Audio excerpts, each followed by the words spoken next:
Boa noite a todos os irmãos. A gente vai estar fazendo a leitura aqui do livro A História da Igreja. Eu não lembro o autor, Dal. Qual é o autor do livro? André Miller. Isso, do irmão André Miller. E a gente vai estar começando nesse tópico aqui. Vamos lá. O batismo de João requeria o arrependimento, mas não a separação da sinagoga judaica. O Evangelho ensina que o cristianismo é fundamento na morte e ressurreição. O batismo cristão é um símbolo significativo e expressivo dessas verdades. Sepultados com ele no batismo, nele também ressuscitaste pela fé no poder de Deus, que o ressuscitou dentre os mortos. Colossenses 2:12. Como esses homens eram inteiramente ignorantes sobre as verdades fundamentais do cristianismo, supomos que eles nunca tinham se misturado com cristãos.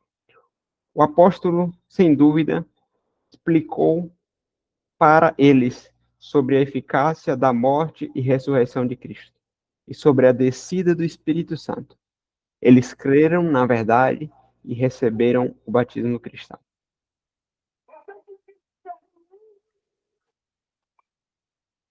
Então, Paulo, por sua capacitação apostólica, impõe suas mãos sobre eles, e eles são selados com o Espírito Santo, e falavam línguas e profetizavam. Estava lendo ontem em Atos.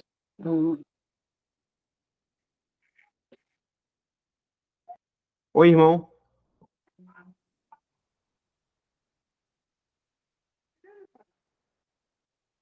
O irmão pode repetir, por favor? Não entendi.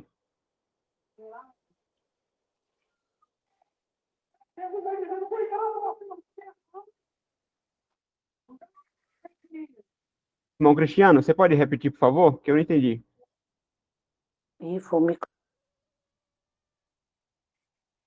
Ah, tranquilo. Aí aqui, irmãos, em Atos 19:6, ele fala sobre quando eles eram impostas as mãos e eles eram selados com o Espírito Santo, e eles falavam língua e profetizavam. É interessante que o contexto que a gente está falando aqui é um contexto judaico. Eles eram homens ignorantes, não é? Aonde aqui, ó, eles eram homens inteiramente ignorantes, ignorante no sentido de não saber, de não conhecer. Não é uma pessoa bruta. É porque a gente tem por ignorância normalmente a pessoa que é mal educada, mas aqui é no sentido de não saber acerca do cristianismo, conhecer pouco.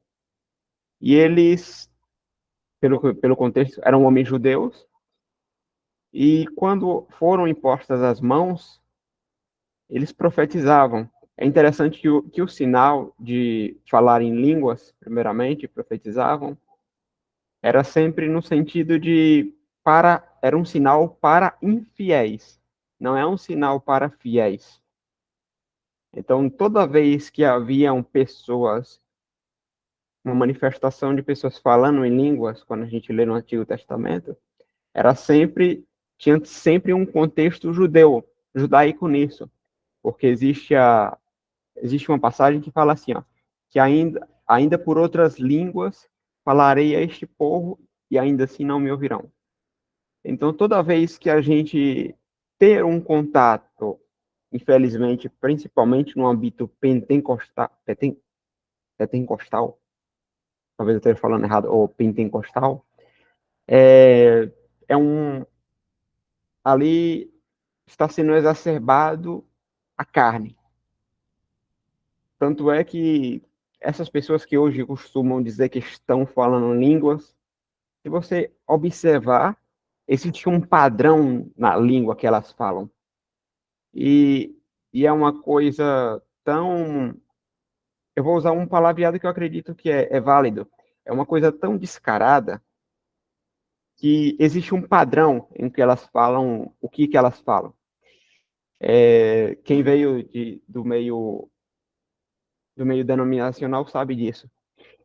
Só que quando a gente vai lá para Atos, quando Pedro está, está falando àquela multidão, de cerca de, foram 3.000 homens que se converteram, e antes dele falar para a multidão o evangelho, ele e outras, se eu não estou enganado, algum irmão pode me corrigir, foram 120 almas, estavam falando em línguas diversas, só que todas essas línguas eram completamente diferentes. Era como se um homem falasse grego, outro alemão, outro espanhol, inglês, chinês, japonês. Então, todas tinham fonemas, tinham sua fala totalmente distinta uma das outras, não seguiam um padrão. E nisso a gente já tira por um padrão, por uma forma lógica, o que é visto hoje no sistema denominacional. Então, toda vez que a gente ouvir pessoas gritando, falando em línguas, etc., o que está sendo glorificado ali é a carne e não o poder do Senhor. Porque está escrito que Paulo disse que ele preferiria falar na assembleia, creio que 10 palavras na sua língua, na sua própria inteligência, do que 10.000 em outra língua estranha. Então, a gente sempre tem que estar ouvindo e discernindo o que a gente ouve pela palavra de Deus. Aí ele continua aqui. Imediatamente, após a menção desse importante acontecimento, nossa atenção é direcionada às obras do apóstolo na sinagoga. Durante 3 meses, ele pregou a Cristo ousadamente lá, disputando e persuadindo seus ouvintes acerca do reino de Deus. Atos 19:8. Os corações de alguns se endureceram, enquanto outros se arrependeram e creram. Mas enquanto muitos dos judeus tomaram o lugar dos adversários e falaram mal do caminho perante a multidão. Atos 19:9. Paulo age da forma mais definitiva possível. Ele separou os discípulos da sinagoga judaica e deles formou uma nova assembleia, se reunindo com eles diariamente na escola de um certo tirano. Atos 19:9. Este é um ato tirano, irmão, se eu não estou enganado, é o nome da pessoa. Não é que a pessoa era tirano, não. A gente pode até ler rapidinho Atos.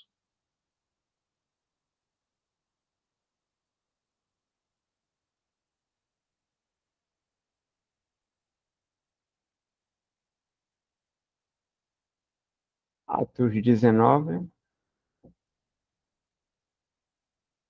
9. Aqui, ó. Mas como alguns deles se endurecessem e não obedecessem, falando mal do caminho perante a multidão, retirou-se deles e separou os disputando todos os dias na escola de um certo tirano. Aí ele fala o tempo da duração que isso ocorreu.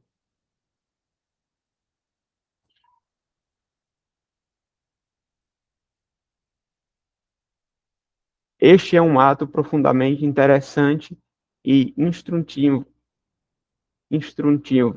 Peraí. Este é um ato profundamente interessante e instrutivo por parte do apóstolo, mas ele age conscientemente no poder e na verdade de Deus. A igreja em Éfeso é agora perfeitamente distinta, tanto em relação aos judeus quanto em relação aos gentios. Aqui vemos ao que o apóstolo, em outro lugar, se refere em sua exortação. Portai-vos, de modo que não deis escândalo nem aos judeus, nem aos gregos, nem à igreja de Deus. 1 Coríntios 10, 32. Onde esta importante distinção não é vista, haverá grande confusão de pensamento, tanto quanto à palavra, quanto ao caminho de Deus. O autor faz referência aqui, né, que é muito importante a gente estar fazendo distinção entre que são hoje os três grupos que Deus enxerga na Terra: os judeus, os gentios e a Igreja de Deus. Quando a gente, no meio denominacional, tinha o costume de ouvir essa grande sopa, eu vou chamar assim, não é? De dizer que pegar uma promessa que é feita a uma nação que é Israel e trazer isso para a igreja, começa a ficar estranho. Porque é estranho. Porque quando você pega promessas, bênçãos de um grupo, você tá pegando só o que lhe interessa. Porque a mesma palavra que trazia bênção também traz maldição. Então a gente vê que hoje o sistema denominacional, ele pega apenas aquilo que lhe agrada, mas ignora conscientemente as maldições. Porque quando você olha a história de Israel e sabe discernir que aquelas bênçãos e maldições são para elas, são para a nação de Israel, você entende perfeitamente por que Israel vive do jeito que vive hoje. Vamos prosseguir. O apóstolo agora aparece com o instrumento do poder de Deus, de forma notável e marcante. Ele comunica o Espírito Santo aos 12 discípulos de João. Separa os discípulos de Jesus e formalmente funda a igreja em Éfeso. Seu testemunho ao Senhor Jesus é ouvido em toda a Ásia, tanto pelos judeus quanto pelos gregos.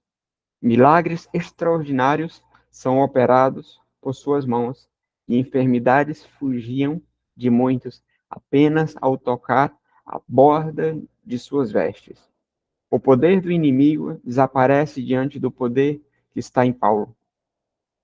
As consciências dos pagãos são alcançadas e o domínio do inimigo sobre eles se vai. O medo cai sobre muitos que seguiam artes mágicas. E eles mesmos queimaram seus livros de magia, que no total custariam, hoje em dia, cerca de 1.300.000 dólares. Assim, a palavra do Senhor crescia poderosamente e prevalecia. Assim, o poder do Senhor foi demonstrado na pessoa e na missão de Paulo, e seu apostolado estabelecido de forma inquestionável. O apóstolo havia agora passado cerca de 3 anos de incessante trabalho em Éfeso, e ele mesmo diz, ao se dirigir aos anciãos em Mileto: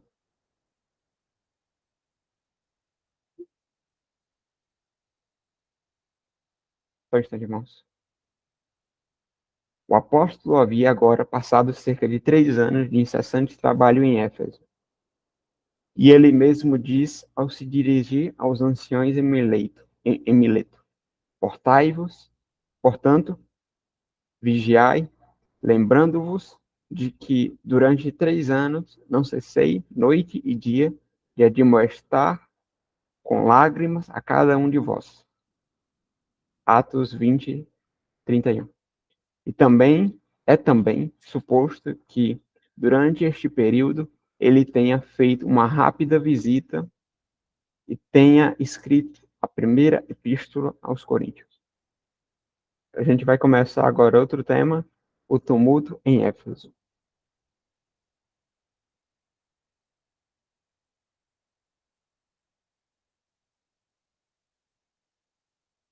Um grande e abençoado trabalho tinha agora sido cumprida pela poderosa energia do Espírito de Deus, por meio de seu servo escolhido, Paulo. O evangelho tinha sido pregado na capital da Ásia e tinha sido espalhado por toda a província.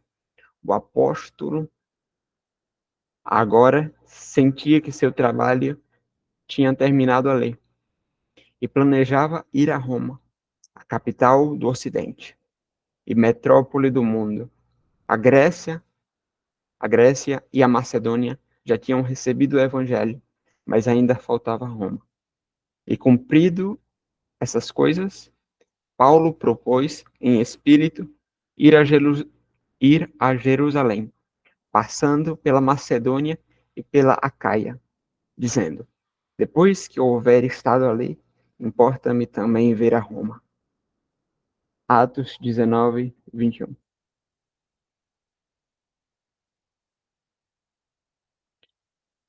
Mas, enquanto Paulo fazia os arranjos para a próxima viagem, o inimigo planejava um novo ataque. Seus recursos ainda não tinham sido esgotados. Demétrio exercita a multidão ignorante contra os cristãos. Um grande tumulto começa, sendo as paixões dos homens despertadas contra os instrumentos do testemunho de Deus.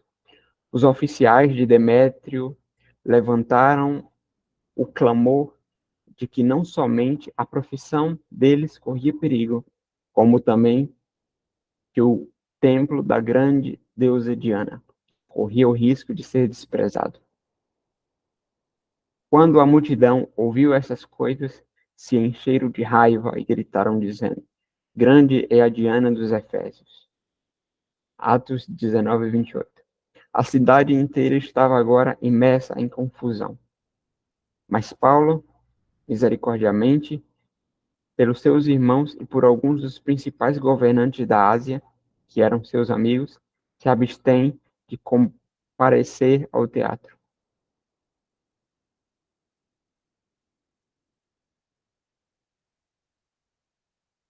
Uma pausa aqui. Se algum dos irmãos que estiverem em comunhão querer fazer algum comentário, pode estar me interrompendo, tá?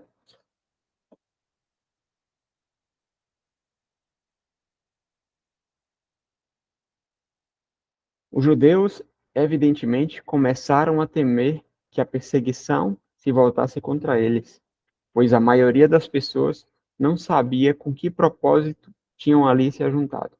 Eles, então, põem o certo Alexandre diante da multidão, provavelmente com a intenção de transferir a atenção para cima dos cristãos. Mas no momento em que os pagãos descobriram que ele era judeu, a fúria deles aumentou. O grito de guerra foi novamente levantado, e por 2 horas inteiras as pessoas gritavam: grande é a Diana dos Efésios. Felizmente, para todas as partes, o escrivão da cidade era um homem de grande tato e admirável política. Ele acalmou e dissolveu a aglomeração, mas para a fé era Deus usando a eloquência persuasiva de um oficial pagão para proteger seus servos e seus muitos filhos que estavam ali.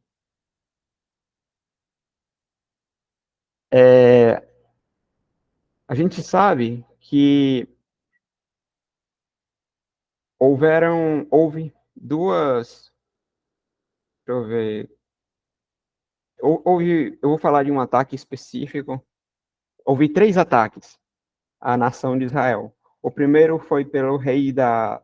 Houveram outros, né, de menor peso, mas houve 3 que foram grandes ataques a Jerusalém.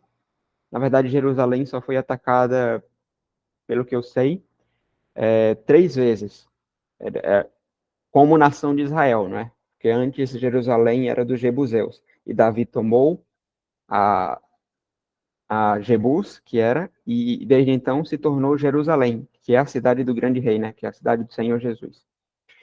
E vemos que nesses 3 ataques, o primeiro, ele dispersou 10 tribos de Israel, que foi quando o rei da Síria atacou a Israel, só que Judá não foi atacada dessa vez.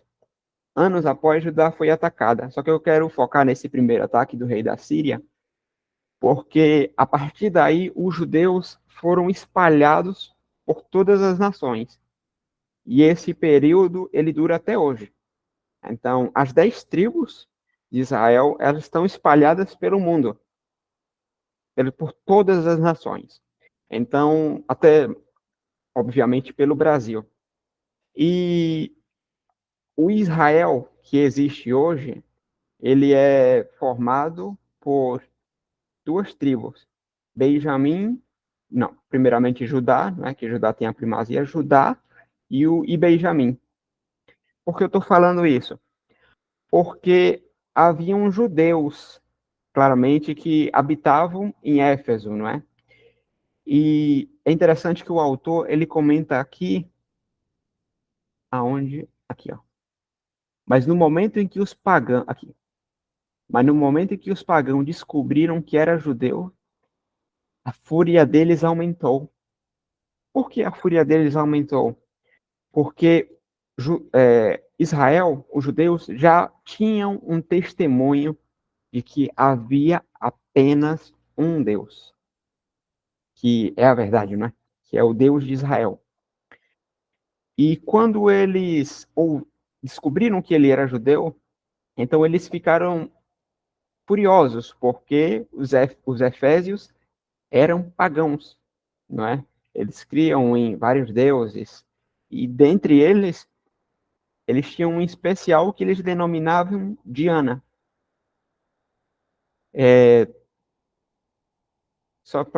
Fiz esse comentário só para a gente entender por que a fúria deles aumentou ainda mais.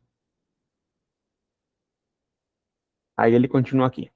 O tão afamado templo de Diana foi contado pelos antigos como uma das maravilhas do mundo.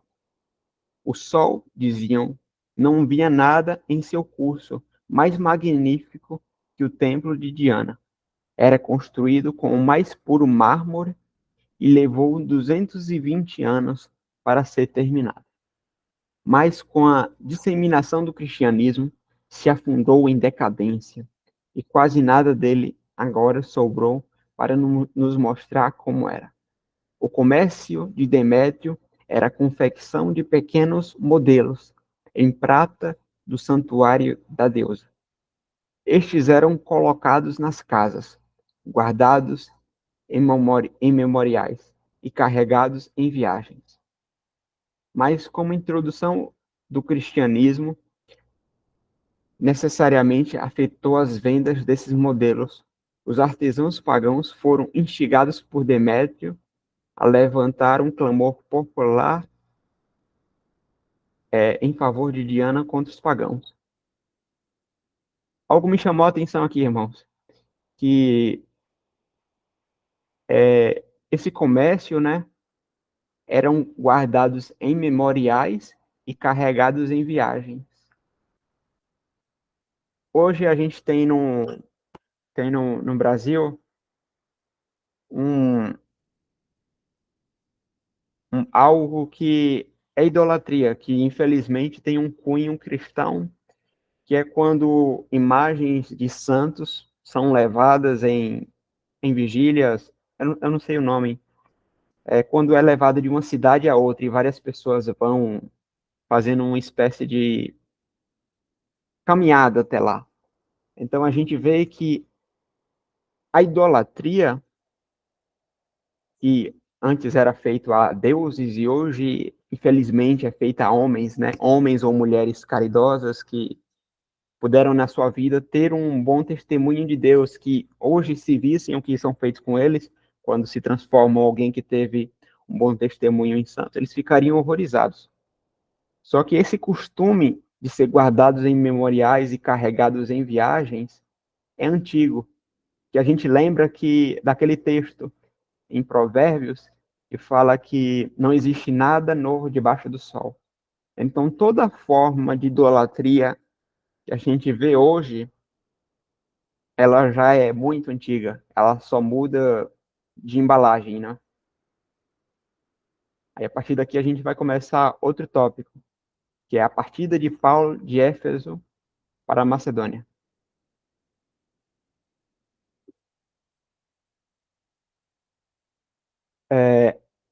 Atos, capítulo 20. Após o tumulto ter cessado, o perigo acabado e os manifestantes dispersos, Paulo se despede dos discípulos, os abraça e parte para a Macedônia. Dois dos irmãos Efésios, Tíquico e Trófimo, parecem tê-lo acompanhado, mantendo-se fiéis a ele em meio a todas as suas aflições. Eles são mencionados com frequência, inclusive aparece no último capítulo, em sua última epístola, em 2 Timóteo 4.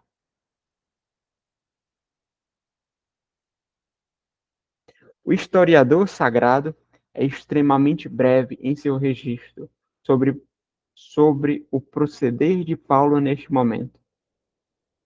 Toda a informação que ele dá é comprimida nas seguintes palavras: saiu para a Macedônia, e havendo andado por aquelas terras, exortando-os com muitas palavras, veio à Grécia.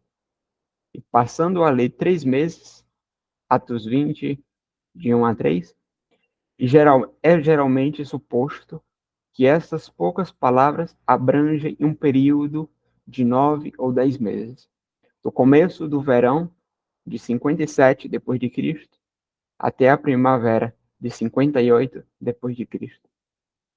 Mas esta falta de informação é, felizmente, suprimida nas cartas dos apóstolos. Aquelas que foram escritas durante esta jornada nos suprem com vários detalhes históricos e, o que é melhor, elas nos dão, da sua própria caneta, uma imagem viva dos profundos e dolorosos exercícios da mente e do coração pelas quais ele estava passando.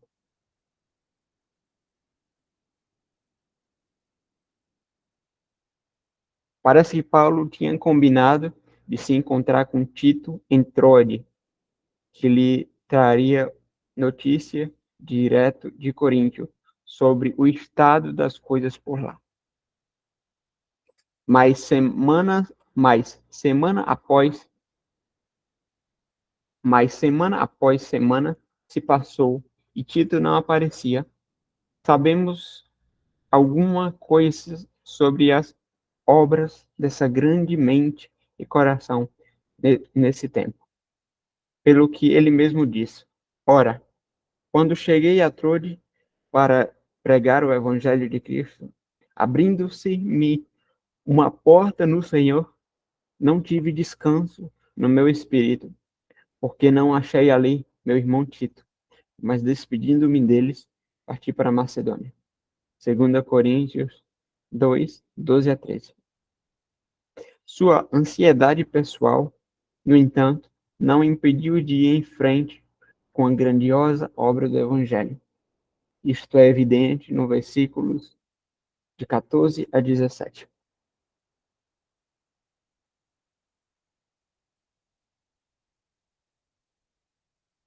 Finalmente, o há muito esperado Tito chega à Macedônia, provavelmente em Filipos. E agora a mente de Paulo é aliviada e seu coração confortado. Tito lhe traz melhores notícias de Corinto do que ele esperava ouvir. A reação é manifesta, ele se enche de louvor a Deus. Grande é a ousadia da minha fala para convosco, diz ele. Grande a minha jactância a respeito de vós. Estou cheio de consolação, transbordo de gozo em todas as nossas tribulações. Porque, mesmo quando chegamos à Macedônia, a nossa carne não teve repouso algum. Antes, em tudo fomos atribulados. Por fora, combates, temores por dentro. Mas Deus que consola os abatidos, nos consolou com a vinda de Tito. 2 Coríntios 7, de 4 a 6. Irmãos, um negócio muito interessante que a gente vê aqui, é que o testemunho de Deus para que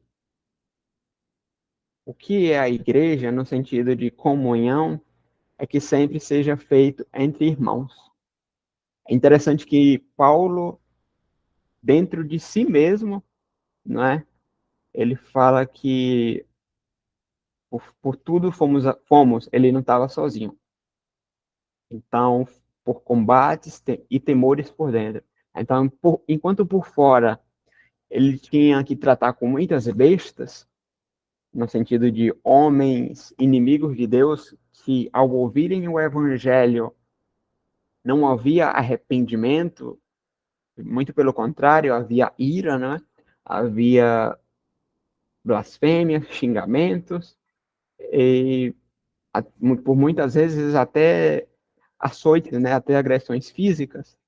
E por dentro ele tinha temores, mas Deus que consola os abatidos, nos consolou com a vinda de Tito. Então, muitas vezes, o consolo que a gente tem da parte de Deus, ele é trazido com a vinda de um irmão. E Paulo, novamente, ele não estava sozinho. Então, haviam irmãos e eles foram consolados, ele nos consolou. Não foi um consolamento só pessoal, né? Outros irmãos também foram consolados com a vinda de um irmão. E esse consolo veio de Deus. Então, Tito é um irmão. A gente tem o costume de falar era, não é? Um irmão, como se ele tivesse passado, mas hoje todos eles estão com o Senhor. Então é correto quebrar até alguma regra da língua portuguesa para falar que ele é um irmão que é muito querido e que ele consolou com a sua Deus os consolou naquele momento com a sua vinda.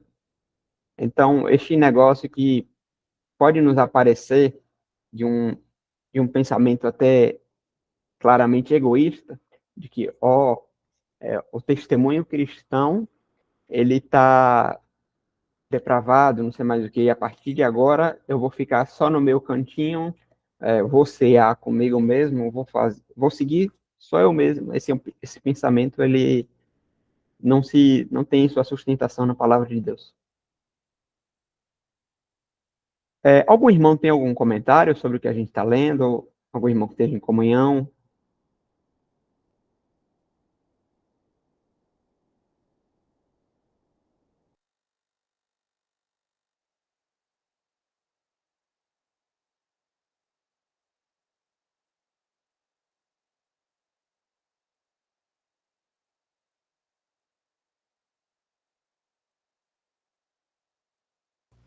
Então, vamos continuar com a leitura.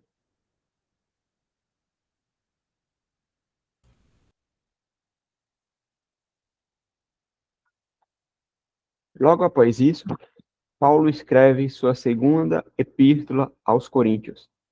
Descobrimos descobrimos ser dirigida não apenas a eles, mas a todas as igrejas em toda a Acaia. Todas elas podiam ter sido mais ou menos afetadas pela condição das coisas em Corinto. Tito é novamente servo voluntário do apóstolo. Só um instante. Aqui. Não apenas como portador da segunda carta à igreja em Corinto, mas também tendo um papel especial nas coletas que eles faziam para os pobres.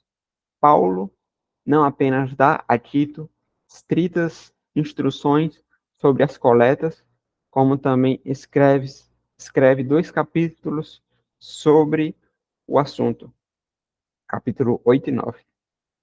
Embora este fosse mais o trabalho de diáconos do que de apóstolos, mas, como tinha dito, ele, em resposta à sugestão de Tiago, Cefas e João, de que ele deveria se lembrar dos pobres, recomendamos-nos somente que nós, deixa eu ler novamente, recomendando-nos somente que nos lembrássemos dos pobres, o que também procurei fazer com diligência.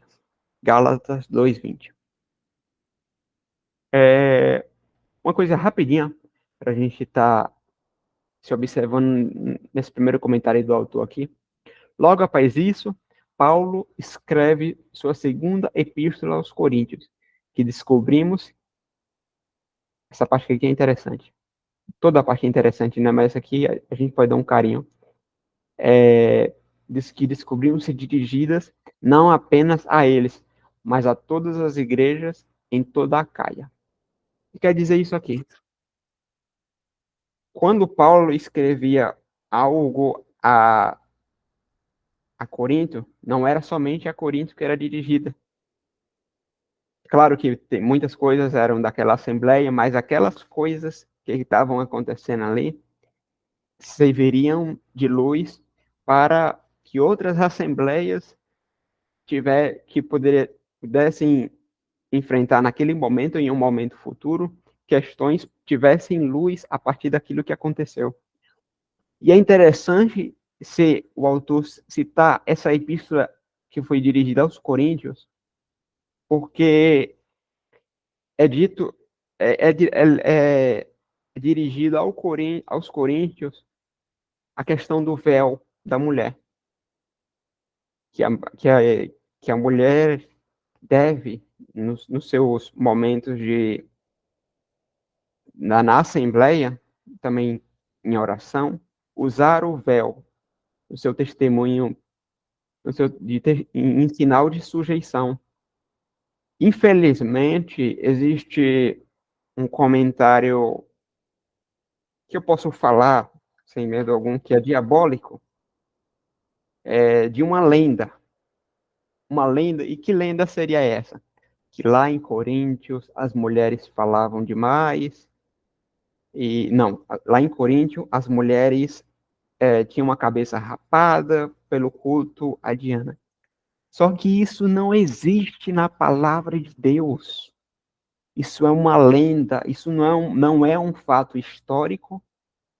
Até mesmo se isso fosse um fato histórico, que os fatos históricos, fora a Bíblia, que verdadeiramente a Bíblia é o único fato histórico que nós temos 100% de certeza.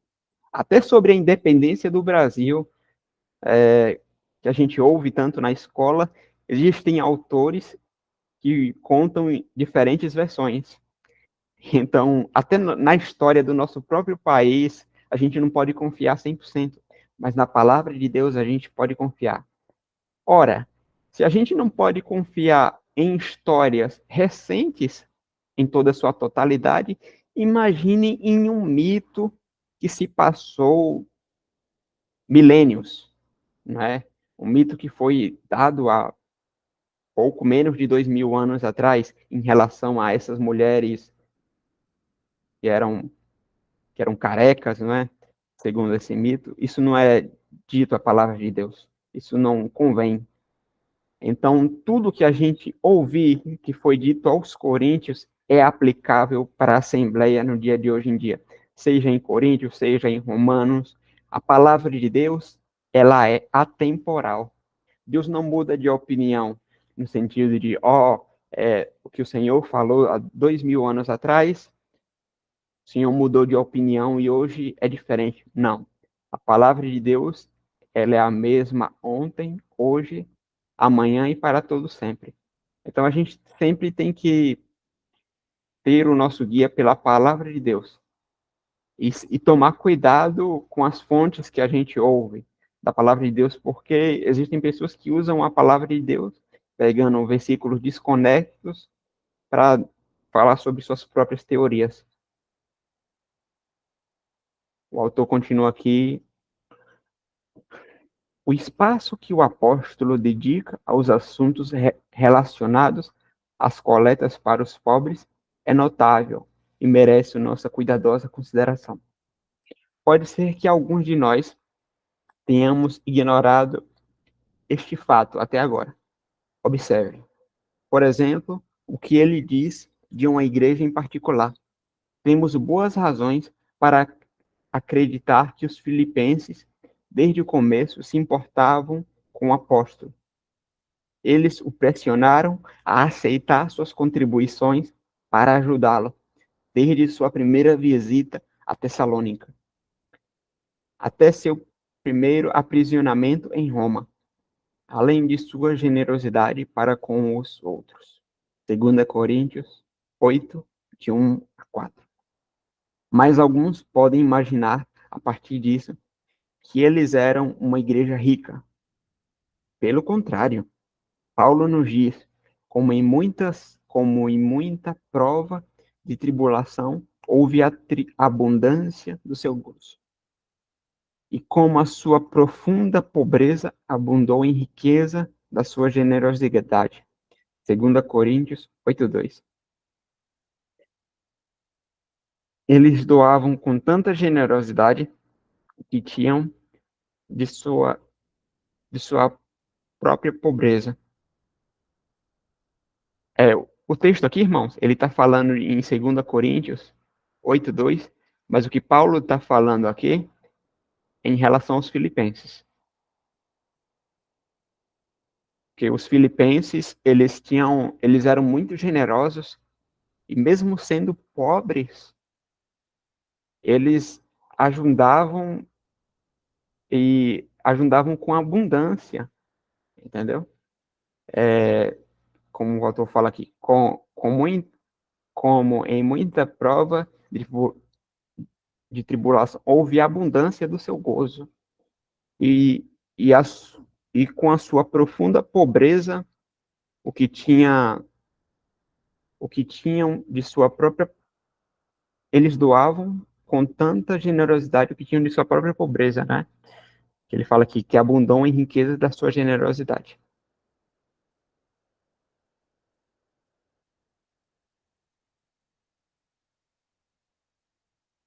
Que os filipenses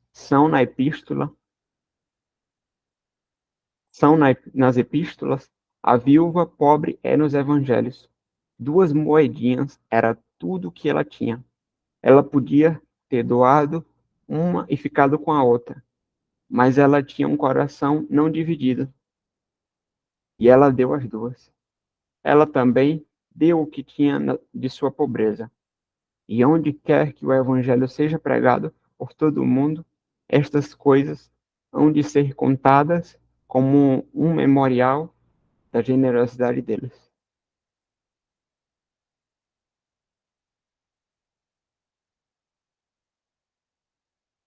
Após Paulo ter enviado a Tito e os que estavam com ele, com a epístola, ele permaneceu naquelas partes da Grécia, fazendo a obra de um evangelista. Sua mente, no entanto, almejava fazer uma visita pessoal aos coríntios. Para, para ele, concedeu tempo para que a sua carta produzisse seus próprios efeitos sobre a bênção de Deus. Um dos objetivos do apóstolo era preparar o caminho para seu ministério pessoal entre eles. É comum o pensamento de que foi durante este período que ele pregou plenamente o evangelho de Cristo aos arredores, até Ilírico. Romanos 15:19. É provável que ele tenha alcançado Corinto no inverno, de acordo com a sua expressa intenção. Bem pode que eu fique convosco e passe também ao inverno. 1 Coríntios 16, 6. E lá ele ficou por 3 meses. Todos estão de acordo, podemos dizer, que foi durante esses meses de inverno que ele também escreveu sua grande epístola aos Romanos. Alguns dizem que ele também escreveu sua epístola aos Gálatas, neste mesmo período, mas há grande diversidade de opiniões entre os cronologistas sobre este ponto. Pela ausência de nome e saudações, como também na epístola dos Romanos. É difícil determinar sua data, mas ela não foi escrita neste tempo em particular. Mesmo assim, devemos mencioná-la. Mais cedo ou mais devemos mencioná-la mais cedo e não mais tarde. O apóstolo ficou surpreso pelo antecipado abandono da verdade. Maravilho-me, é, diz ele, de que tão depressa passasseis daquele que vos chamou a graça de Cristo para outro evangelho. Gálatas 1:6. Seu grande desapontamento é manifesto num calor do espírito no qual escreve esta epístola. Mas devemos retornar à história do nosso apóstolo e não nos adentremos mais a fundo nas sutilezas da cronologia. Mas, após compararmos as os últimos escritos, relataremos o que acreditamos serem as mais confiáveis. Paulo deixa Corinto. A gente vai começar por outro tópico aqui. Paulo deixa Corinto.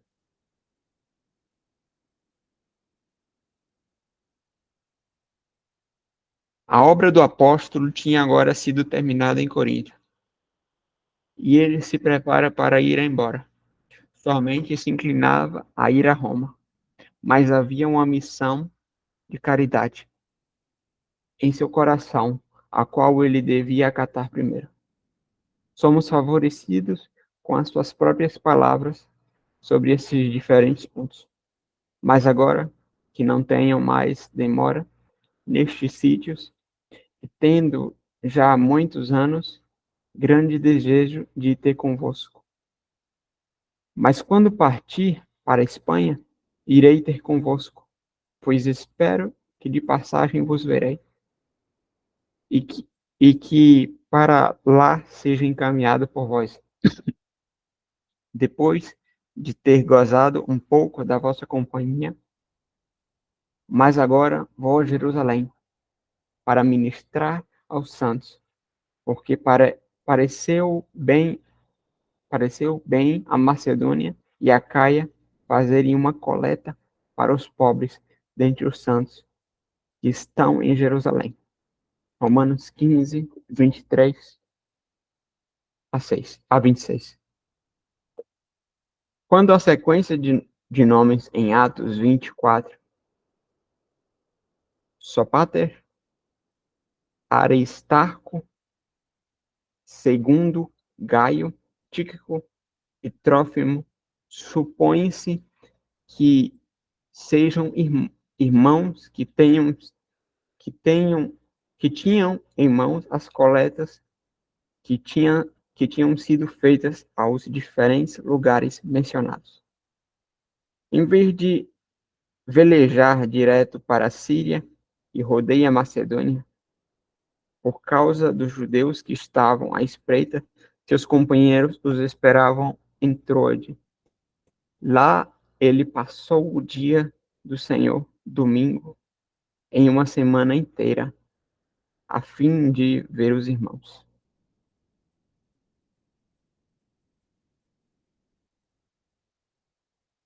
Interessante que o, o apóstolo ele cita que o dia do Senhor é o domingo. Infelizmente, existem religiões, seitas que desprezam o dia do domingo, como se ele fosse até mesmo um dia da besta, como diz. Só que isso é uma grande ignorância, que o Senhor ele ressuscitou logo no domingo bem cedinho, não foi? Porque o Senhor ele foi crucificado às 9 horas da manhã, na sexta, e ficou na cruz até as 15 horas. Foram 6 horas de crucificação. E seu corpo foi retirado, não foi? E durante esse tempo, ele foi colocado no seu túmulo, onde José, um homem rico, havia, havia comprado para uso próprio, só que ele concedeu o uso ao Senhor. E, e Nicodemos embalsamou o Senhor. Depois disso, uma grande pedra foi colocada, não é? O Senhor ficou todo o dia de sábado é, morto, e logo no domingo, bem cedinho, ele ressuscitou. Deus o ressuscitou. Então, o dia do Senhor, que é o dia que a gente ceia, ele é o domingo. Por isso que a gente ceia no dia de domingo. Devemos observar brevemente o que aconteceu nesse estágio de sua jornada. Duas coisas de imensa importância para os cristãos estão ligadas a isso: o dia do Senhor e a ceia do Senhor. O historiador que estava com Paulo nesse tempo entra com incomum minúcia sobre os detalhes daquele dia.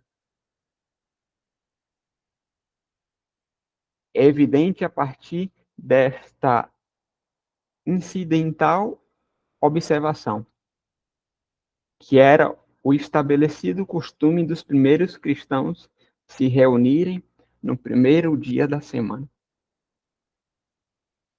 com a compreendida finalidade do partir do pão.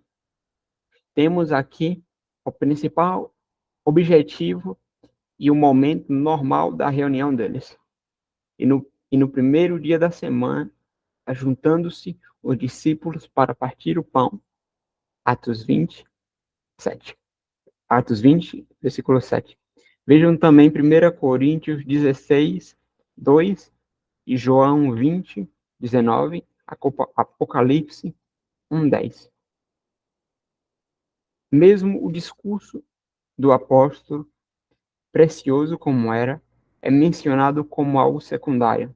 A lembrança do amor do Senhor ao morrer por nós e tudo aquilo que ele nos deu ao ressuscitar era a contínua, sendo o principal, se houver uma oportunidade também para o ministério da palavra. Assim, para reunir os pensamentos e as afeições dos adoradores de Cristo.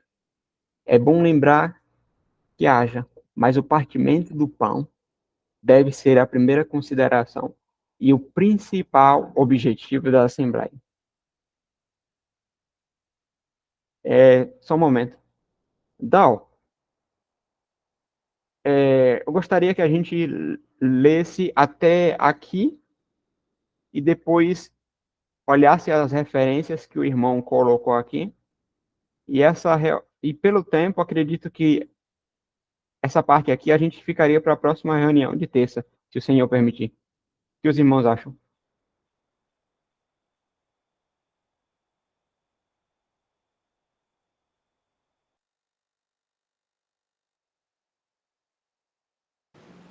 É tranquilo, viu? Perfeito. O irmão Jorge Santos levantou a mão? Alguma dúvida, irmão? Ou algum comentário? Boa noite, irmãos. Foi, irmãos, na verdade foi só uma dúvida mesmo na hora que os irmãos falaram sobre a mulher, né, que ela tem que cobrir a cabeça. A minha dúvida é, o homem ou a mulher tem que cobrir a cabeça somente na hora da oração ou tem que ficar na hora da assembleia sempre com a cabeça, no caso, o homem descoberto e a mulher coberta? Ou na palavra, no caso, na Bíblia, diz que é só na oração? É uma dúvida que eu tenho. É, eu acredito que eu posso ter falado algo sobre oração, mas é durante todo, todo o procedimento da Assembleia, desde o início até o final, irmão. E é só a mulher, porque o homem é a glória de Deus. A gente pode ler até o texto, rapidinho.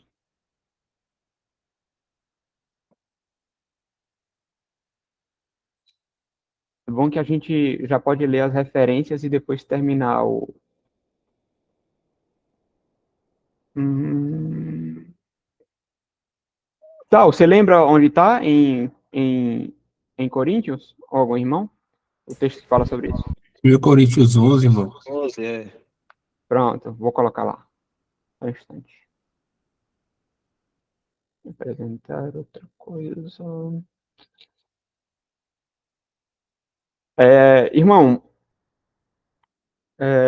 comentando sobre isso também, a gente tem um- um- uma dúvida muito grande em relação a isso, porque a gente não vê isso muito no sistema denominacional, mas era costume da mulher se cobrir durante todo o período cristão, até mesmo no meio católico. É recente esse novo hábito da mulher não se cobrir. Se eu não estou enganado, foi até o século XVIII ou XIX que isso se pendurou. Até hoje mesmo, existem mulheres na, na Igreja Católica que elas têm o costume de se cobrir. Só que, infelizmente, por toda, posso chamar de militância, não é? Em relação à palavra de Deus, esse fato, em muitas denominações, acabou virando até um tabu. Aqui, é aqui, né? Hum, vamos começar falando da cabeça, que aqui ele fala, ele começa, né? Mas quero que saibais que Cristo é a cabeça de todo homem, e o homem a cabeça de toda mulher, e Deus a cabeça de Cristo. Então, primeiramente, a gente tem aqui uma hierarquia, né? A gente sabe que existe um só Deus, o Pai, o Filho e o Espírito Santo, mas até Deus, no seu, no seu, na sua governança, existe uma governança, né? Onde Deus é a cabeça de Cristo. Aí ele começa falando por Cristo, né? O início. Cristo é a cabeça de todo homem. Então, o homem é sujeito a Cristo. E o homem é a cabeça da mulher. A mulher é sujeita ao homem. E ele termina dizendo que Deus é a cabeça de Cristo. E todo homem que ora ou profetiza, tendo a cabeça coberta, desonra a sua própria cabeça. Quem é a sua própria cabeça? Cristo. O homem que ele ora, que ele fala da palavra de Deus, que ele ora com a cabeça coberta, ele está desonrando a Deus, não é? Porque ele está desonrando a Cristo, porque o homem ele foi feito à imagem e semelhança de Cristo. Então, quando o Senhor olha, ele quer ver a sua própria imagem. Ele não quer olhar e ver um bonezinho na cabeça, né? Isso eu falo no testemunho, né? Que ele ora ou profetiza. Não é, eu não estou proibido de usar um boné, mas no momento de exercício da palavra de Deus, o Senhor, não, essa não é a vontade de Deus. Mas toda mulher que ora ou profetiza com a cabeça descoberta, desonra a sua própria cabeça, porque é como se estivesse rapada. Aí aqui é onde o versículo, aquela teoria de que a mulher, elas eram carecas, ela cai por terra. Porque o que está dizendo? Isso aqui está muito claro, gente. A mulher, quando ela ora com a cabeça descoberta, assim, sem o véu, ela desonra sua própria cabeça, que é o homem. E ela, quando ela faz isso, é como se ela estivesse orando careca. Portanto, se a mulher não se cobre com o véu, tosquia-se também. Então, se uma mulher ela não se sujeita a usar o véu, que a gente vai saber o motivo do véu com mais detalhes aqui embaixo. Primeiramente, porque é em sujeição ao marido, não é? Portanto, se a mulher não se cobre com o véu, passa zero na cabeça. Que ele está falando aqui, ó, tosquice também. Mas se para a mulher é coisa indecente tosquiar-se ou rapar-se, que ponha o véu.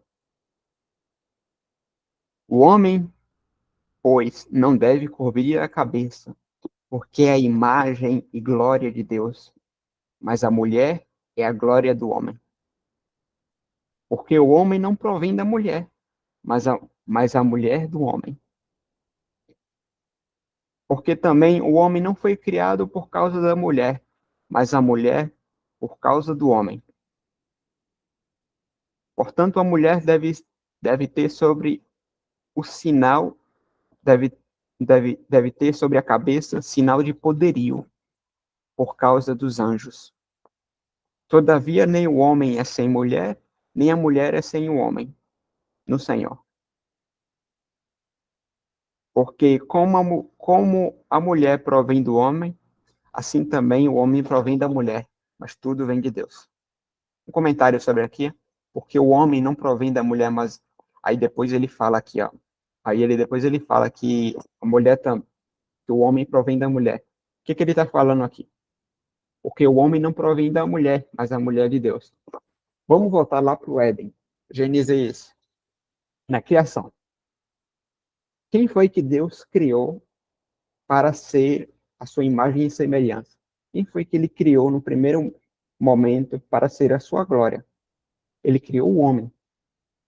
Ele criou Adão. Então, Deus chama os animais, Adão, o homem deu o nome aos animais, ele viu, ele disse, olha, ali é o leão, e aquilo ali foi o leão, como é até hoje. Depois ele olhou para o pinguim, olha, aquilo ali é um pinguim. E assim foi, dando nome a todos os animais. Só que aí o homem, ele viu que ele não tinha uma parceira. O leão tinha a leoa, o pinguim tinha a pinguim fêmea, né? É, e assim foi, todos os animais tinham seu correspondente.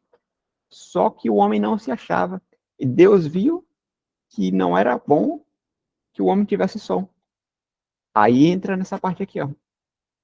Porque também o homem não foi criado por causa da mulher, mas a mulher por causa do homem. Portanto, a mulher deve ter sobre a cabeça sinal de poderio. Aí ele fala aqui, por causa dos anjos. Alguém poderia perguntar, por que por causa dos anjos?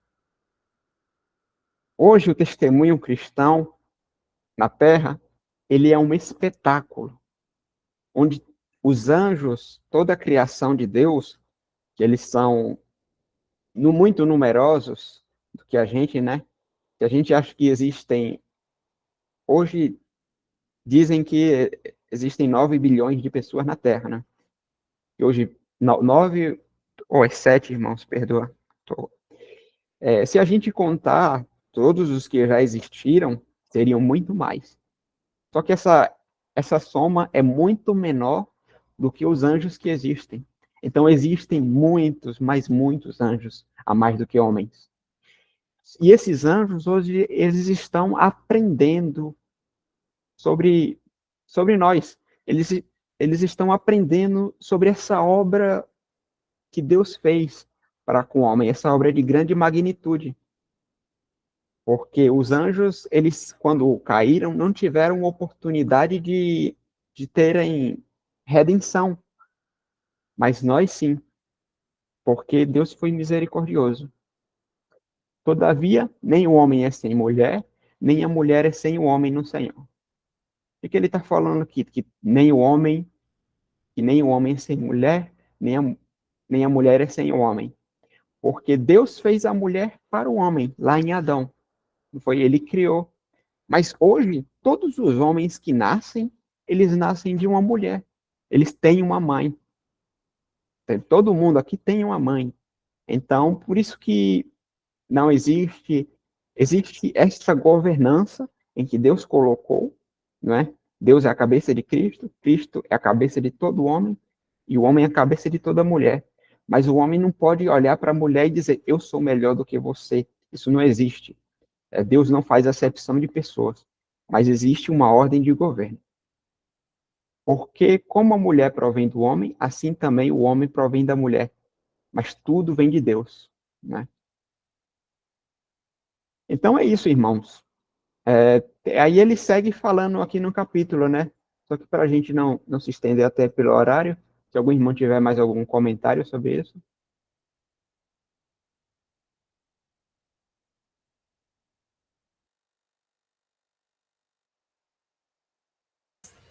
Irmão, só um breve comentário aí, para de tudo que foi dito, né, bem pontuado. Uma questão, sobe um pouquinho aí, mano, acho que no versículo 9.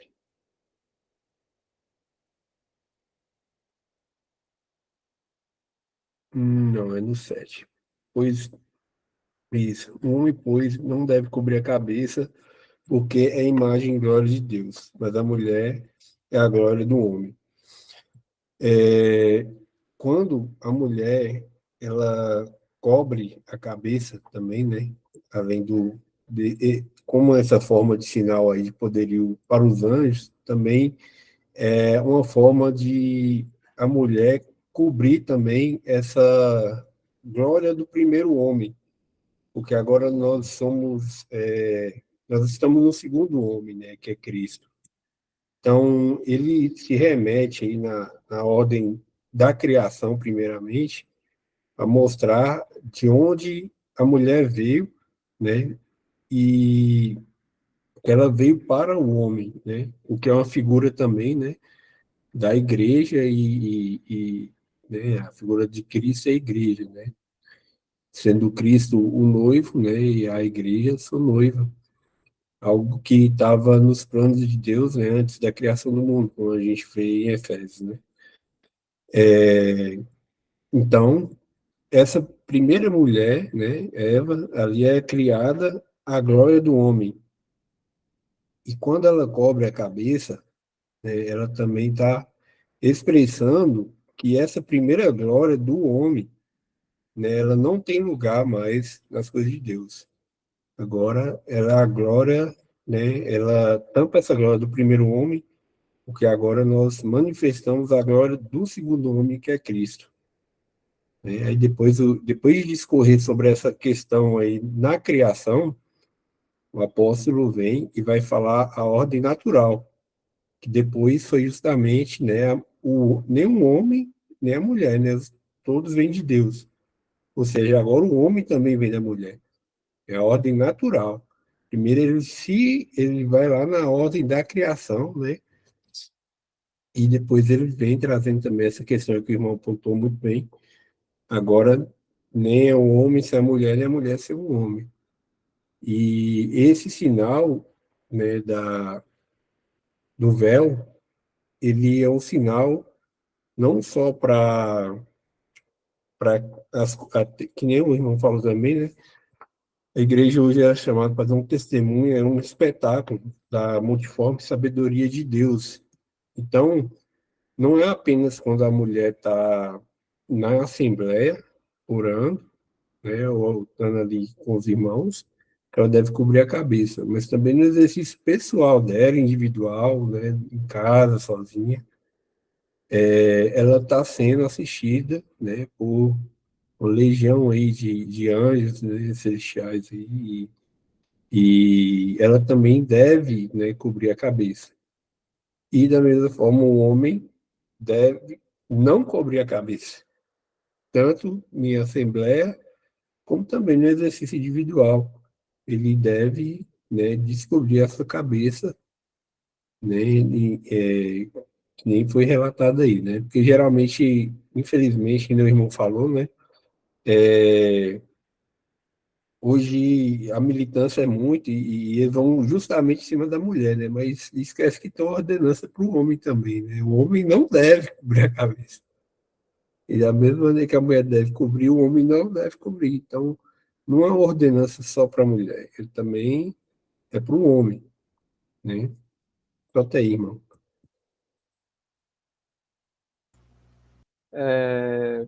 O irmão, irmãos, pelo horário, eu sugiro aos irmãos que a gente faça diferente em relação porque esse assunto é um assunto interessante que o irmão vai estar citando, que é sobre a celebração da ceia. É um assunto muito importante, ainda que seja pequeno o texto aqui, e a gente ainda tem essas referências aqui. Então, eu sugiro aos irmãos que a gente esteja fazendo uma pausa por aqui na reunião hoje, e a gente volte, se Deus permitir, na próxima terça, continuando nesse assunto. Aí depois já está logo no início do próximo, que é Paulo e Mileto. O que os irmãos pensam?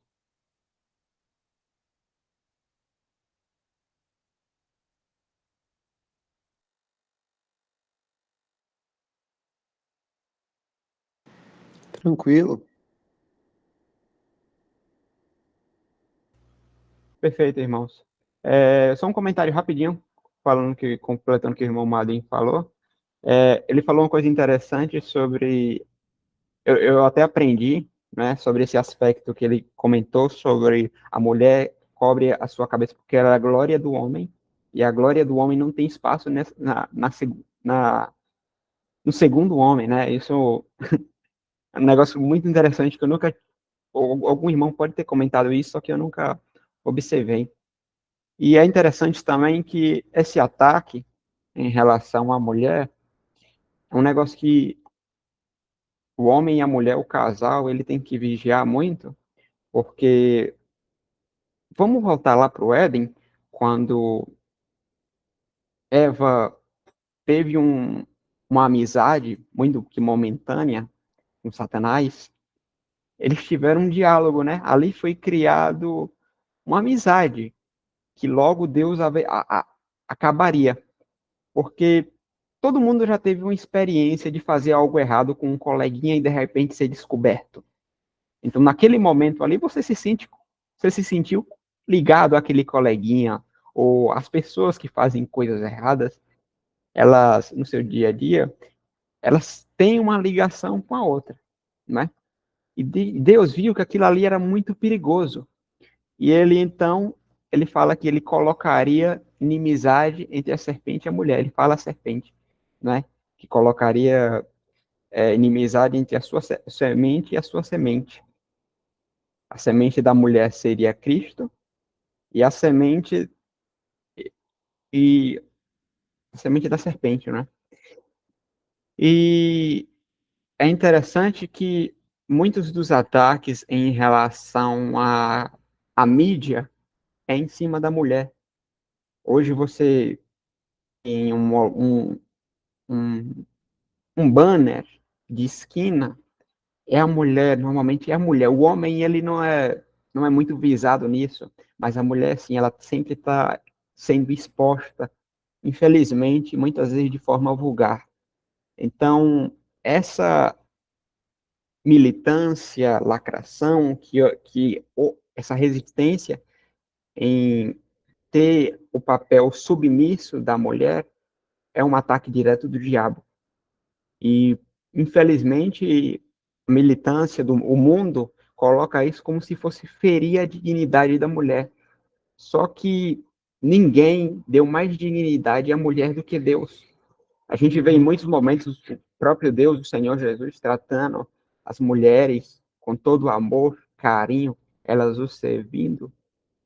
E a dignidade que o mundo oferece é a prostituição. Então a gente sempre tem que estar vigiando isso, tá, irmãos? Porque, infelizmente, o mundo nos ensina conceitos de decência e dignidade totalmente depravados, tá bom? Algum irmão tem mais algum comentário antes de eu estar encerrando aqui a gravação?